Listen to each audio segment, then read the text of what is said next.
Selamat pagi pemirsa, Presisi Pagi kembali hadir untuk Anda edisi Senin 10 Maret 2025. Selama 1 jam ke depan kami telah menyiapkan sejumlah informasi terkini. Bersama saya Bribda Tamara, kita lihat dulu 3 berita utama pagi ini. Jajaran Satuan Reserse Kriminal Polres Sukoharjo berhasil mengamankan tersangka dalam kasus penusukan yang terjadi di Desa Karangbuni, Kecamatan Polokarto pada Senin lalu.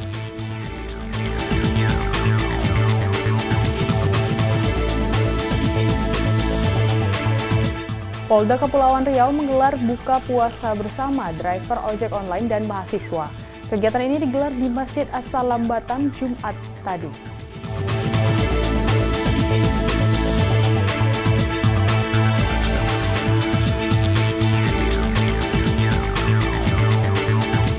Banjir melanda perumahan Putra Pertiwi Agung Jati Asih, Bekasi akibat jebolnya tanggul kali dan tingginya curah hujan kiriman dari Bogor.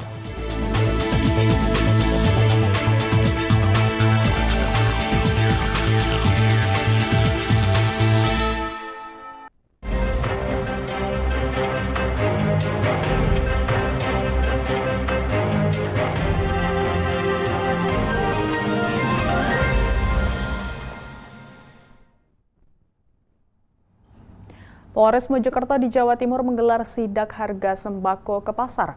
Mereka memastikan harganya stabil dan ketersediaannya aman. Sidak ini dilakukan Satuan Reserse Kriminal Polres Mojokerto. Mereka menyidak sejumlah pasar untuk mengecek stabilitas harga dan ketersediaan bahan pokok menjelang Hari Raya Idul Fitri. Kegiatan ini dipimpin oleh Kasat Reskrim Polres Mojokerto, AKP Nova Indra Pratama, dengan mengerahkan tim pidana ekonomi bersama Disperindak dan Dispertan. Sidak dilaksanakan di Pasar Legi dan Pasar Raya, Kecamatan Mojosari, Kabupaten Mojokerto. Petugas menyambangi sejumlah pedagang untuk memantau ketersediaan komoditas seperti beras, minyak goreng, gula, dan daging. Mereka menanyakan langsung kepada pedagang terkait kenaikan harga jelang Lebaran. Dan hasil pengecekan, beberapa komoditas dilaporkan mengalami sedikit kenaikan, namun masih dalam batas wajar. Sementara itu, stok bahan pokok di pasar masih terjaga dan belum ditemukan adanya kelangkaan yang signifikan. Polres Mojokerto menegaskan akan terus memantau perkembangan harga dan pasokan bahan pokok untuk mencegah penimbunan atau praktik kecurangan yang merugikan masyarakat. Melalui sidak ini diharapkan stabilitas harga dan ketersediaan bahan pokok menjelang Idul Fitri dapat tetap terjaga, sehingga masyarakat dapat berbelanja dengan aman dan nyaman.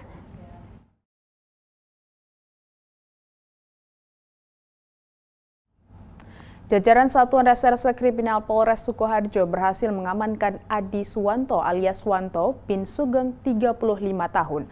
Tersangka dalam kasus penusukan yang terjadi di Desa Karangbuni, Kecamatan Polokarto pada Senin lalu. Aksi tersebut diduga dipicu oleh rasa sakit hati terhadap ucapan ibu mertuanya serta konflik cinta segitiga. Kapolres Sukoharjo AKBP Anggaito Hadi Prabowo menjelaskan bahwa peristiwa ini bermula ketika tersangka mencoba menghubungi korban Utami Tri Hastuti, 24 tahun, yang merupakan adik iparnya. Namun pesan yang dikirim melalui WhatsApp tidak mendapatkan respons. Hubungan keduanya sempat dekat, tetapi mulai merenggang setelah korban berencana menikah. Pada Senin pagi, sekitar pukul 6.45 waktu Indonesia Barat, tersangka keluar rumah untuk mengisi bensin sepeda motornya. Saat kembali, ibu mertuanya menutup dan mengunci pintu rumah dengan keras, yang memicu emosinya. Selain itu, ibu mertua tersangka juga mengeluarkan pernyataan yang semakin memperburuk situasi, dengan menegaskan bahwa sejak awal ia memang tidak menyukai tersangka. Tersulut emosi, tersangka kemudian melihat korban yang sedang tertidur di ruang televisi. Ia langsung menuju dapur, mengambil pisau stainless berukuran 30 cm, lalu menikam korban dari belakang sebanyak 4 hingga 5 kali. Korban yang terluka parah berteriak meminta tolong kepada ibunya, sementara tersangka segera melarikan diri dengan sepeda motor Kawasaki Ninja. Setelah kejadian, tersangka melarikan diri ke daerah Ngombakan, Kecamatan Polokarto, dan sempat meminta tumpangan kepada seseorang. Ia kemudian melanjutkan perjalanan ke Palur dan Surabaya. Namun di Mojokerto ia memutuskan untuk kembali ke Sukoharjo dan pulang ke rumah orang tuanya di Desa Plesan, Kecamatan Nguter. Berdasarkan hasil penyelidikan serta informasi dari warga, tim Reskrim Polres Sukoharjo akhirnya berhasil mengamankan tersangka tanpa perlawanan di rumah orang tuanya.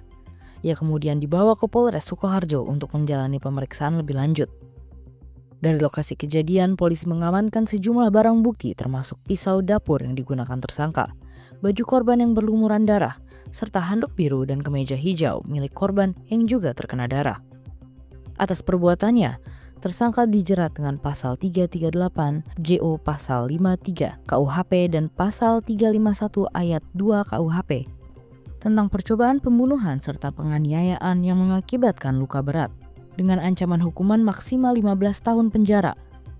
Polres Sukoharjo saat ini tengah melengkapi berkas perkara untuk segera dilimpahkan ke Kejaksaan Negeri Sukoharjo. Tersangka mengakui bahwa hubungan asmaranya dengan adik iparnya telah diketahui oleh istrinya. Ia juga mengaku berniat menyerahkan diri setelah melarikan diri ke Surabaya dan Mojokerto, tetapi akhirnya lebih dulu diamankan oleh polisi. Dari Humas Polres Sukoharjo melaporkan untuk Polri TV.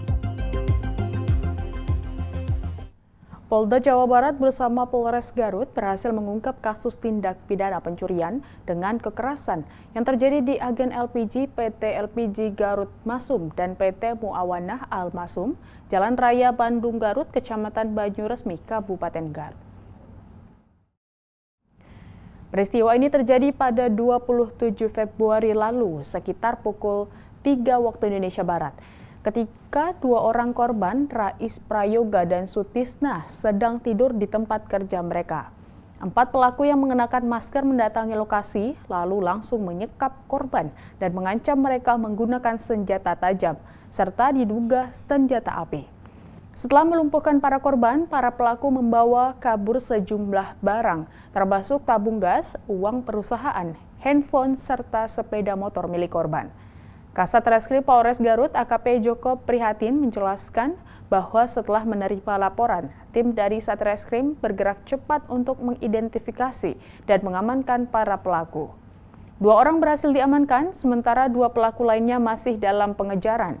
2 pelaku yang telah diamankan adalah NN, 54 tahun, warga Kampung Cipanengah, Kota Sukabumi, dan WP, 39 tahun, warga Kampung Tegal Gede, Kabupaten Garut. Akibat aksi kejahatan ini, korban mengalami kerugian sekitar Rp58.072.000.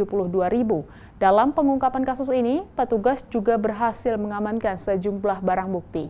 Di antaranya 139 tabung gas, 2 unit mobil Daihatsu Grand Max, 1 unit sepeda motor Yamaha Jupiter MX, senjata tajam jenis karambit, serta alat-alat yang digunakan pelaku seperti obeng, tang, kunci busi, dan kunci ring pas.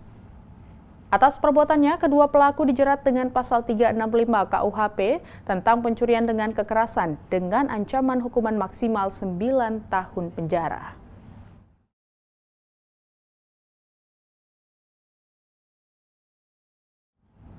Hujan deras dengan intensitas tinggi yang mengguyur Kabupaten Sukabumi, Jawa Barat mengakibatkan banjir dan tanah longsor di sejumlah kecamatan.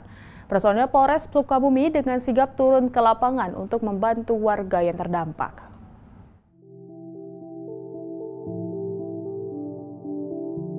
Banjir yang melanda wilayah Sukabumi mengakibatkan puluhan rumah terendam dan sejumlah warga harus dievakuasi ke tempat yang lebih aman. Polres Sukabumi dengan sigap turun ke lokasi membantu proses evakuasi bagi warga yang terdampak.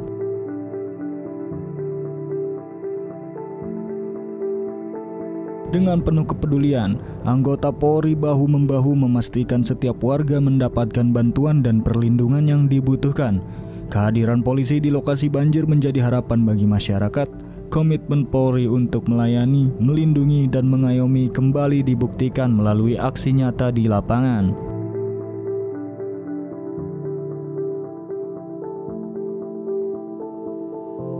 Dengan dedikasi tanpa batas, Polri terus berupaya memastikan keselamatan masyarakat di tengah bencana. Proses evakuasi pun terus dilakukan hingga situasi kembali aman dan kondusif.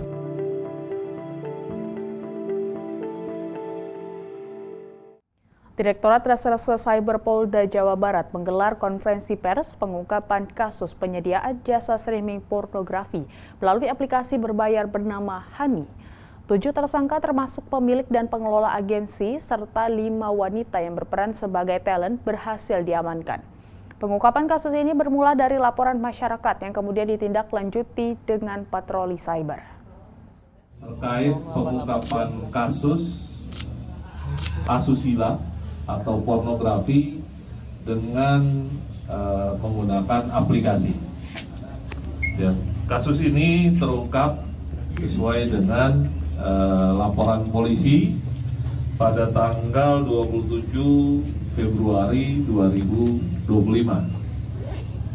Yaitu berdasarkan kronologis kejadiannya, diawali dengan hasil kegiatan patroli cyber dari personil Subdit 3 Dit Cyber Polda Jawa Barat menemukan adanya aplikasi berbayar ya, untuk berkomunikasi antara pengguna atau user dan talent. Dan ditemukan adanya kegiatan berkaitan dengan tindak pidana asusila atau pornografi dengan menggunakan aplikasi. Kemudian terkait dengan modus operandinya ataupun peran dari para pelaku, ya secara singkat dapat saya sampaikan bahwa untuk pemilik ataupun penggagas dari SNM agensi ini berinisial DA. Dia juga selaku pembuat akun Instagram SNM agensi, kemudian pembuat ID talent aplikasi Hani, dan dia juga mengunggah foto-foto dari talent. Untuk ancaman hukumannya, untuk Undang-Undang ITE, yaitu paling lama diancam hukuman penjara 6 tahun dan maksimal denda sebesar 1 miliar rupiah. Sedangkan terkait dengan Undang-Undang Pornografi, ancaman hukumannya yaitu maksimalnya 12 tahun penjara dan denda maksimal 6 miliar rupiah. Babin Kamtipmas Polsek Murung, Polres Murung Raya, Polda Kalimantan Tengah, Aibda Rodi, melaksanakan program Babin Piajar Polres Murung Raya. Di dalam program ini, Aibda Rodi menyiapkan rumah baca bagi siswa taman kanak-kanak hingga sekolah menengah pertama. Dalam rumah baca yang didirikan oleh Aibda Rodi, beberapa kategori buku yang disediakan untuk taman kanak-kanak hingga tingkat SMP. Di antaranya buku agama, buku tema pengetahuan bermuatan sejarah, ilmu pengetahuan alam, ilmu pengetahuan sosial, serta kamus-kamus hingga cerita anak-anak. Di waktu senggang saat lepas tugas, Aibda Rodi Babin Kamtipmas Polsek Murung Polres Murung Raya selain menyediakan fasilitas untuk membaca, juga mengajar berbagai konsentrasi ilmu, termasuk tugas sekolah anak-anak jika terdapat kesulitan dalam mengerjakan tugas. Untuk membuat nyaman fasilitas belajar yang lebih luas, Aibda Rodi juga menyediakan internet gratis kepada anak-anak. Anak-anak sangat bersyukur dengan adanya fasilitas internet dan mereka dapat mendapatkan ilmu lebih jika tidak ada referensi buku di rumah baca. Diharapkan dengan dilaksanakannya kegiatan ini dapat meningkatkan kedekatan masyarakat, terutama anak-anak terhadap Polri, dengan meningkatkan sumber daya manusia dalam kegiatan penyaluran pengetahuan melalui Peduli Baca. Kegiatan ini juga dalam rangka implementasi program prioritas Kapolri Jenderal Polisi Listio Sigit Prabowo pada peningkatan kualitas pelayanan publik Polri. Dari Humas Polres Murung Raya, Polda Kalteng melaporkan untuk Polri TV. Tetaplah bersama kami, Presisi Pagi akan segera kembali.